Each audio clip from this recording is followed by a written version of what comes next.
Hello, and welcome to this special episode of On the Tigers, where I have a couple of guests joining me. So I will hand over to them to introduce themselves right now. Hello, I'm James. And I'm Matt. And we're part of the Lightning Ladz podcast. We newly formed about a couple of months ago. So, I'm great to be here with Matt, part of the Isle of Tigers.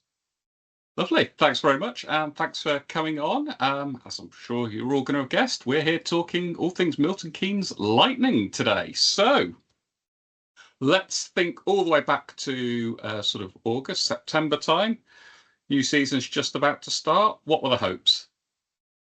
Hopefully building on what we did last year. I mean, we were obviously cup champions, which was massive to get the monkey off our back with that, especially with the talk of MK got the biggest budget, they've got the biggest squad, they should be winning trophies. So going into the league, hopefully to try and win as many trophies as we can.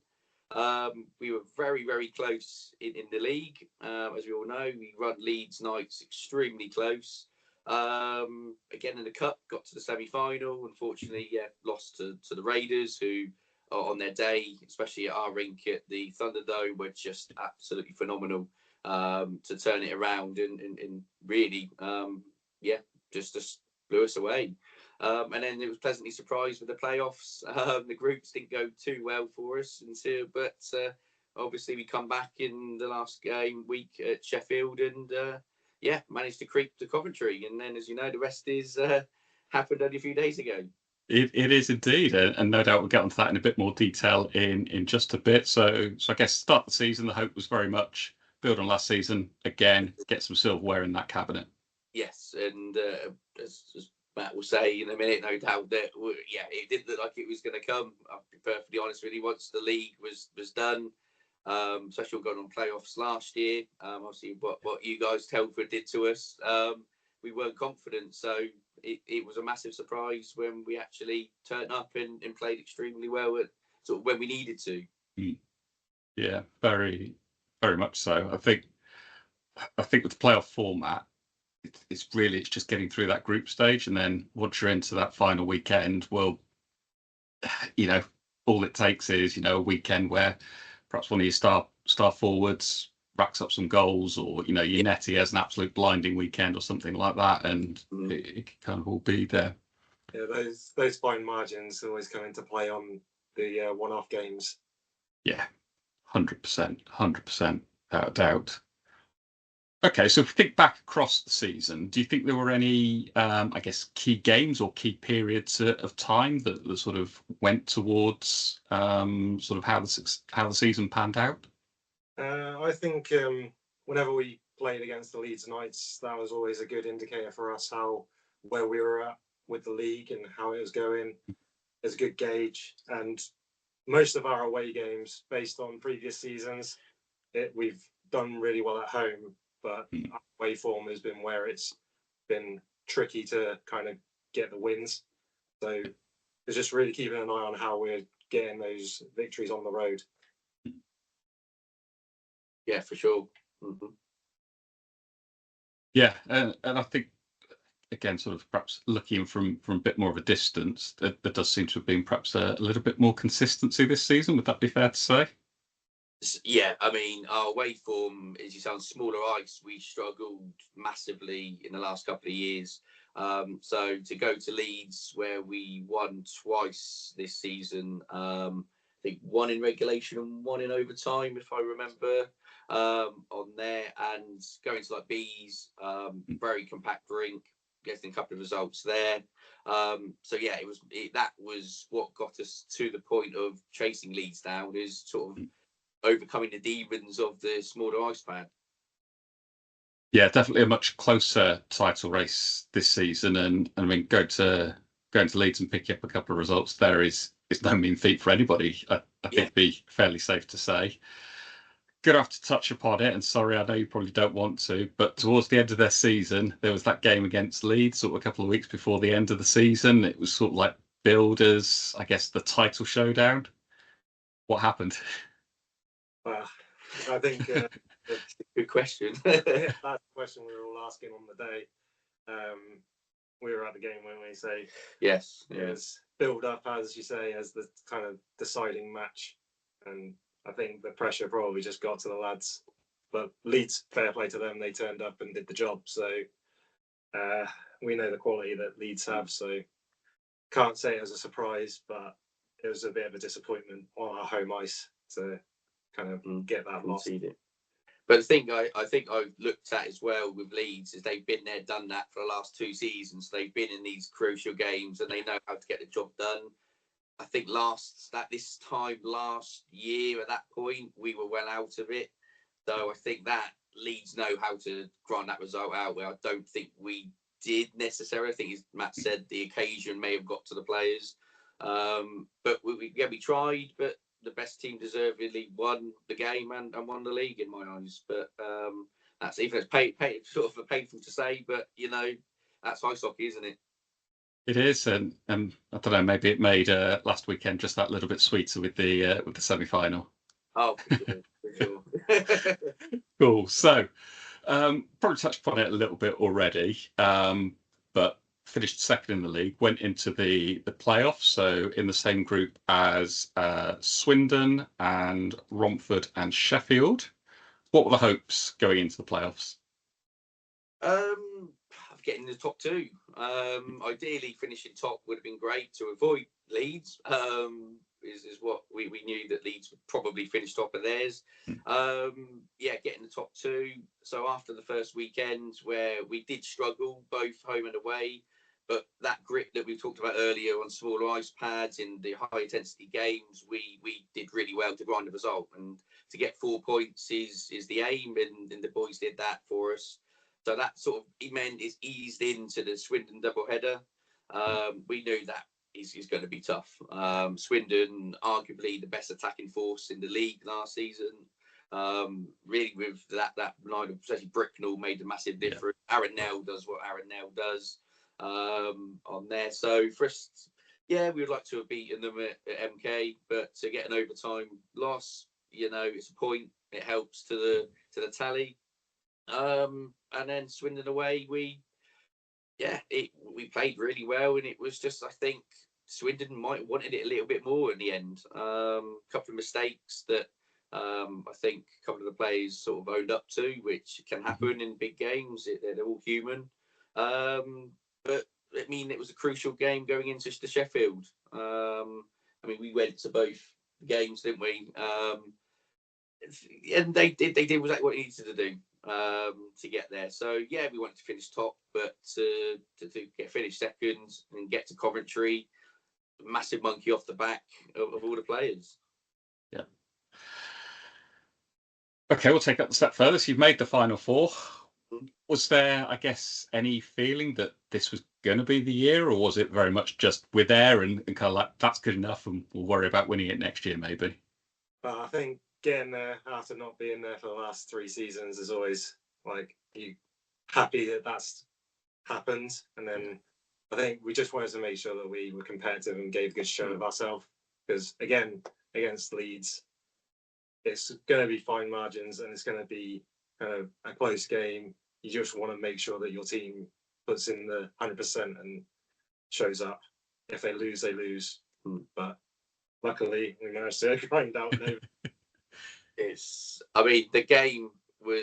We went in there with no expectation that as long as we played our best hockey, if we come up short, then we were happy. As long as we gave it everything.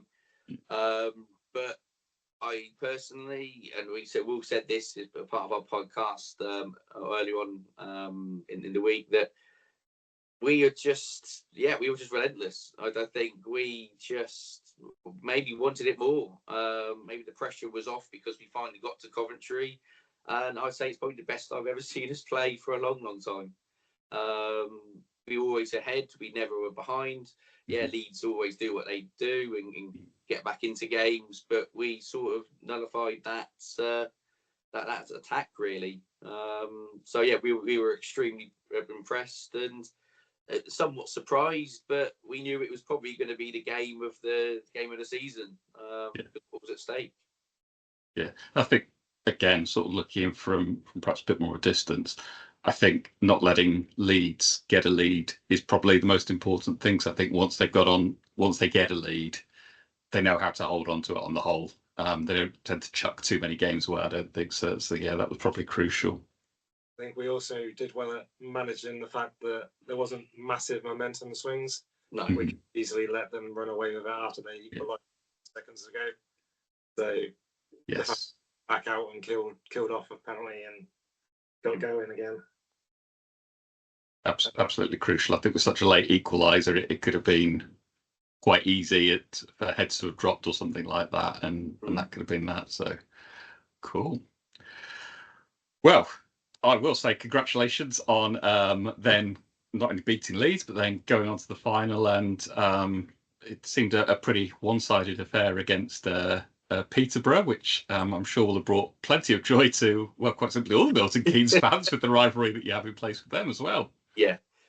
I mean, it was. I mean, we were expecting it to be a little bit tougher than maybe it was because you know what Slava brings in playoff hockey for Peterborough. We just saw it last year in the playoffs against. I think did Telford beat by Peterborough? Was it Leeds? It was Peterborough. Both, but yeah. So Peterborough beat us on the Saturday. Well, I say beat. I mean, there was a whole thing of did it cross the line or not, but we won't revisit that a year on, so that starts to sound very bitter. But they beat us on the Saturday, and then Leeds on the Sunday to lift the trophy. That's it. So we all know what Peterborough bring to play off at Coventry, so we did expect them to come out flying and put a lot of pressure on us. But I think it's the way that Timmy Wallace sort of set up our team that he got the lines right that nullified that, and I think kept Peterborough's attackers fairly quiet. And I think once you put the D under pressure by quick goals and the netminder, then that's how things can collapse. And it was not one for Peterborough for trying. They worked their backsides off through pretty much the whole 60 minutes, and it was just the MK once they get a lead. And they can smell blood, then that's where we were most dangerous, and it was quite evident to see, for sure. Excellent, cool. So the cup in 23-24, playoffs 24-25. What are the hopes for 25-26? It'll be the league, isn't it? We'll do a cheeky double. You know, I mean, the league has got to be the main. The main ambition, I think, for the squad. Of course, it's all going to depend on players coming in and coming out, going out. Obviously, Leeds have announced a few departures. Likewise, Swindon have done so. So it's going to be a big rebuild, for a lot of teams. So I think the ambition for us would be to go again and try and get it over the line. Oh well, we will we'll wait to see what happens next season. Going to be thinking now a bit about sort of some of the players and the like. So, who has been your player of the season? For MK, I think Malik Martelli stood out for me. Yeah. On that back end, he's really taken a step forward this year and really brought up his game for such a young skater. He's dominating at times. Just watching him, and he had a good weekend as well. Just gone, but throughout the season, he's shown those kind of performances. What about you, James? I mean, Martelli is one of many that we could have chosen. I mean, I personally went for Cowney. He didn't score as many goals as what maybe we were hoping for when he came in the off season, but his skating, his passing range, his awareness. I think he got us through some good games by setting up other players like Dylan Lawrence, Venus, Max Stewart, who's had an absolute blinder of a season. But arguably, I know it's probably a bit of a cop-out because he's only been here 6 months, but Patrick Forsberg made a huge difference to our D, and arguably definitely one player of the second half of the season. I think I'm happy we'll go with Martelli, I think, just because it's don't want to upset the apple cart, but I think he's well and truly would deserve it in our eyes. And good that you got it's not just a straightforward answer that you can give, but there's evidently a few players knocking around there who, have really had strong seasons, which of course benefits the team. So leading on from that question, then, so squad that you've had for the season that's just finished, if you could re-sign just one player, who's it going to be? Again, I mean, I would say what we've missed is an out-and-out goal scorer. So my obvious answer is Rory Herman. Obviously, Matt will have former player, are you? I'll go further. We'll get on to former players in a moment. The sorry. season that's just gone. No, that's fine. Re-sign. Probably better Patrick Forsberg. Yeah, sure. Yeah, and for me, keeping hold of Martelli. I know I've already said he's one of my players of the season, but I think he's going to be potentially, there'll be a lot of offers out there for him to progress somewhere else, perhaps. So if we can keep hold of him for next season, that'd be huge. So that'd be build from the defence out. Yeah. I think with sort of how the league is, if you've got a real top quality young Brit, keeping them is going to be absolutely key. If got sort of the ambitions for things like league and sort of so on like that. Okay, so that's from the season that's just gone. Might already have a bit of an answer for this, but if you could re-sign any one former player, who's it going to be? I said misheard the question. I think there's a little bit of a lag on our end there, but definitely Rory Herman. I think we missed his goal scoring ability. We didn't have an outstanding candidate of goal scoring. It all sort of got mixed up between the sort of three lines. I think that killer instinct of a goal scorer is why Leeds, I think, have been so successful with Kieran Brown, Bissonnette, Matt Barron. They've had equally very high goal scorers. I think that's what we sort of lacked. So to have someone like that back would be brilliant. Yeah, and I'd like to see Liam Stewart back, just because he brings a complete game to, like, he scores goals, he gets assists, and he is one of my favourite players from the past few seasons. So be good to see him back. Ideally, It's quite unusual. I was saying, I think the unusual part was every time throughout the season, MK were like, "Oh, we've got a signing incoming," straight away. Everybody was like, "Oh, it's Liam Stewart," and it never happened. Which perhaps has been strange over the past couple of seasons. Okay, we'll extend it out a bit now. So, if you could sign one player from another team, who are you signing? I would probably take TJ Anderson from. Yeah. He's been top notch this season, and I think we've been eyeing him up probably since the first time they come to our rink. Just seeing how well he's done throughout the season, I think we could see that kind of player fitting our kind of style of play. And that, I think there's always talk about, he was one of the big names that was always mentioned when it was coming into, like, who from someone else would you like to come in? And I think he's always been a name on our lips. What about you, James? We had a sort of a meeting yesterday about it for today. I'm going to go with Nolan Gardner of Galway. As I said, we missed that goal scoring threat. To have someone like Gardner coming in I think he would fill that void. I think Nolan Gardner from Solway for me. Yeah, looks like when I've seen him, he's always looked dangerous and a player that you ideally hope doesn't get too much of the puck. And I think with TJ Anderson, again, going back to sort of what we were saying about Martelli, if you're able to get good young Brits, that can make a big difference, I think. So, good couple of shouts there. Okay. The Tigers, obviously it has a focus on Telford Tigers. It's the question I always hate asking, but I feel as though I've got to. You're going to go and poach a player from the Tigers. Who's it going to be?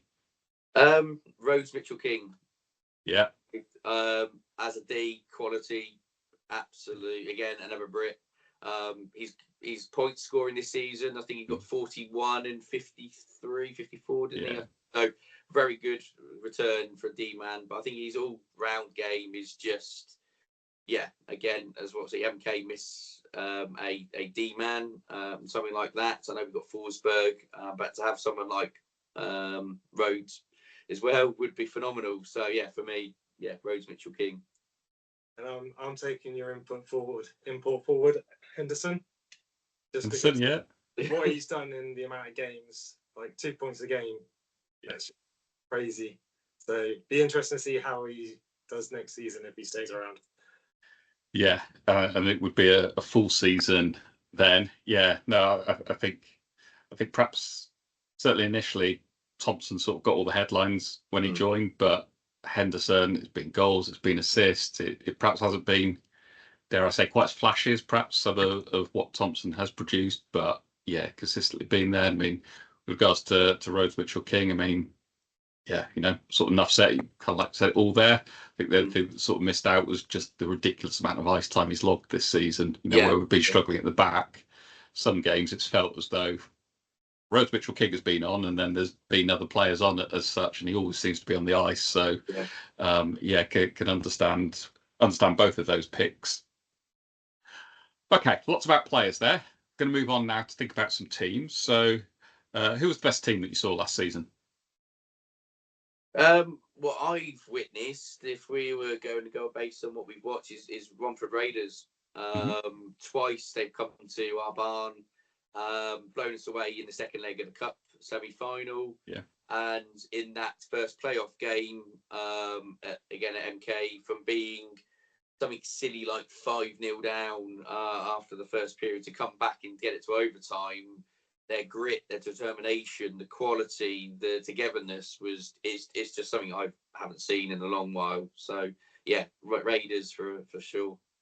Yeah, and I echo that with Raiders. The nature in which they came back from that deficit in the playoffs in that first game really set the tone for that weekend, and how kind of nervy it was for us. We were thinking, here we go again.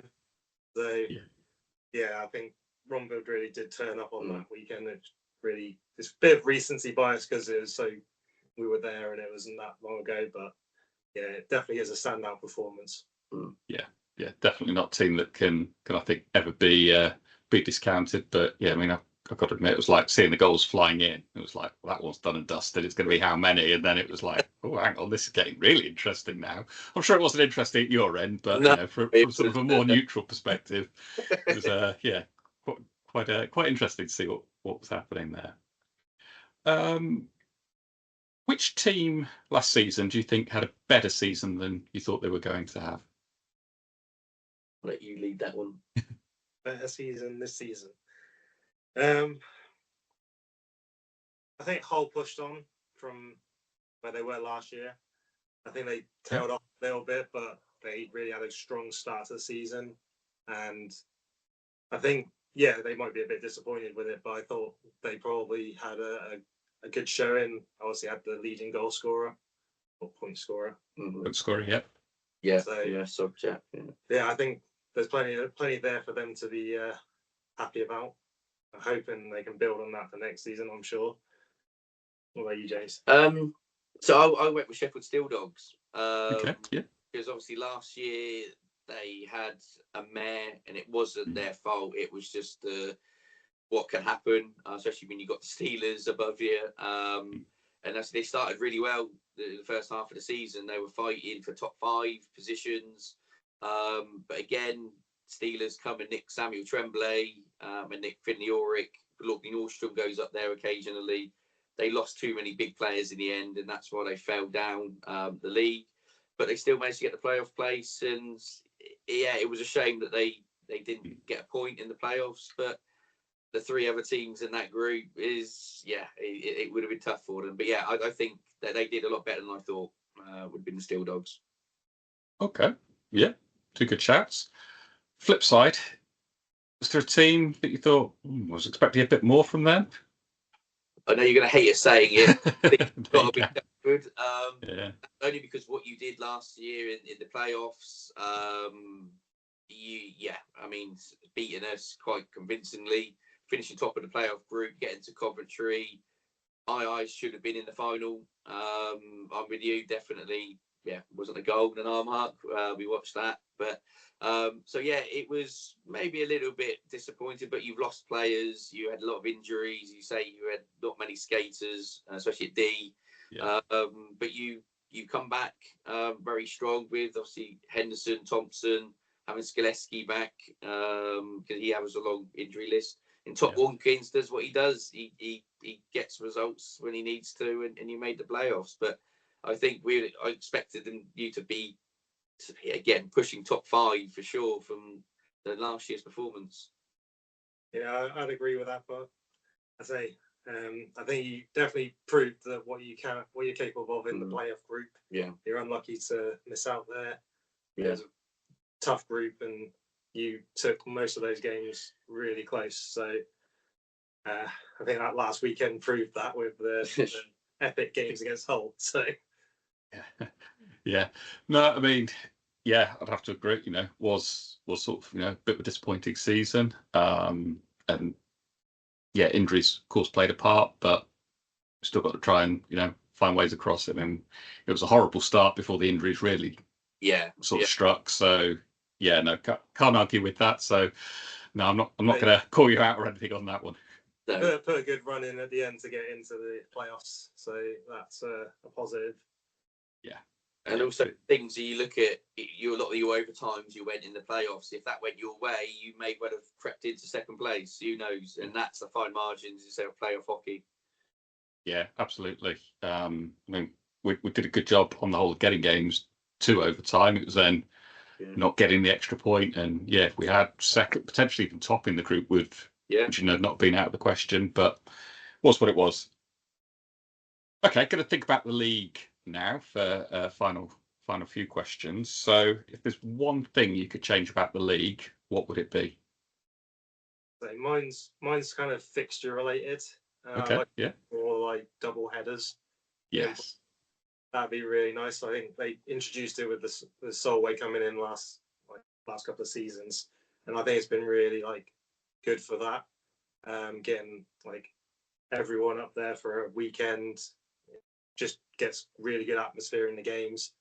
So it'd be nice to see a couple more double headers across the fixture list. I think that'd be really interesting. Echo a little bit what Matt said. I would look at, I know it's almost impossible to happen, is like goal line technology into something to help the refs out, because the refs get a lot of stick from a lot of games because there's decisions that clearly shouldn't have been given but were, and vice versa.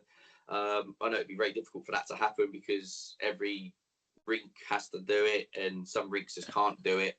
But if that was thing that could happen, then most certainly goal line technology help with for the referees really to make it better. Anything to help referees out. I think they get a lot of stick from us fans. So they review stuff, then that would at least help. I mean, obviously that'd be great. I mean, I think the other key thing would be if they do have it, it needs to be quick as well. I mean, how often do we see it in football? It's like, they're standing around for 5 minutes and still can't make a decision. It's like, well, if we've got it, let's make a quick decision. In terms of double headers, not going to argue with that. Always I think that's one of the great things about the playoffs is you get the double headers in the sense of, you're playing the same team over the weekend. I think it does just add something to it, particularly sort of that second game, depending on what's happened the night before. So, definitely be up for seeing some more double headers throughout the season. League next season is going to be 12 teams. I'll say at least 12 teams because I know there's still various rumours about other teams joining and the like. But the Bison are returning. So thoughts on having the Bison back in the league? Yeah, really happy for them. They've had a hard couple of years. It's none of their fault. It's just that the rink just was so sort of decrepit almost, wasn't it? That they just had to close it. So obviously it's very unfortunate. But to have a team like Bison who were very strong when they were in our league.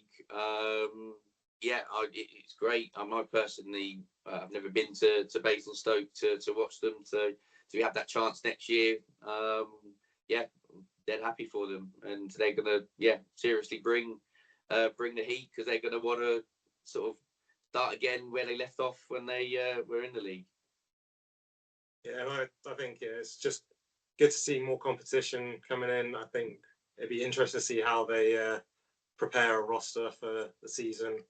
I'm interested to see what they do, and it's quite exciting because you never know. Like they might bring players from other teams that aren't getting like a lot of minutes and offer them like higher line minutes. Being really interested to see that, and also more competition for those playoff places. Those I assume it's going to stay at 8 places, but is an extra team going to miss out now? So that's going to be interesting to see, especially when you see how this season finished with Telford and Solway battling it out. Yeah, very much so.